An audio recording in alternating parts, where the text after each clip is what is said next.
It's dirty, dark and 11 kilometres from fresh air.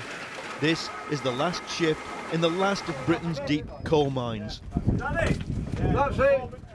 The last lump of coal will go into a museum, but so will an entire tradition.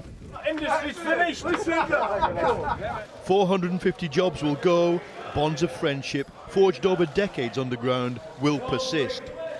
Everybody knows we've got to decarbonise and go green, we know that, but we're not ready for it. Don't fill up! For these men, it's more than just a workplace. Mining has been a way of life. Kellingley opened in 1959 to tap massive reserves of coal for electricity. The coal from Kellingley will flow like a black river for the rest of this century and beyond. A mine is born. By 1984, when the miners' strike began, there were still 180,000 working in Britain's coal mines. Kellingley was a scene of fighting then, but after the strike's defeat, pit closures and privatisation reduced the industry to just a few working mines. Drax power station just next door will now burn cheaper foreign coal and has partly switched to wood chips to meet emissions targets. But this mine's coal is far from finished. The men who tried to buy the business are angry. They've just shut pit upon pit after the strike. After the strike, that what it will finish. They'll be next steel workers, they'll be next power stations, then they'll start with the car workers. They don't want it, they'd rather import stuff, wouldn't they?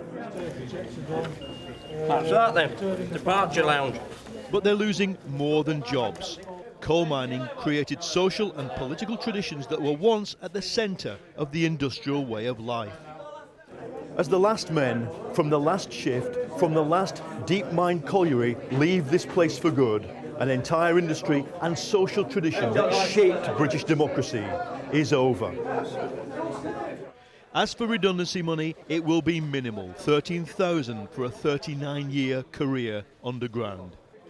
David Cameron's achieving what Margaret Thatcher set out to do in 1984. I try not to make it political, but, you know, there were a will here. The workforce themselves wanted to buy this mine, and there is a market down the road, 7 miles down the road, that will continue to burn that product. So why can't we continue? I'll let your viewers make that opinion, not myself. For the men, that's their livelihood gone. But this is a massive and symbolic moment in the rise and decline of the carbon age. Well done.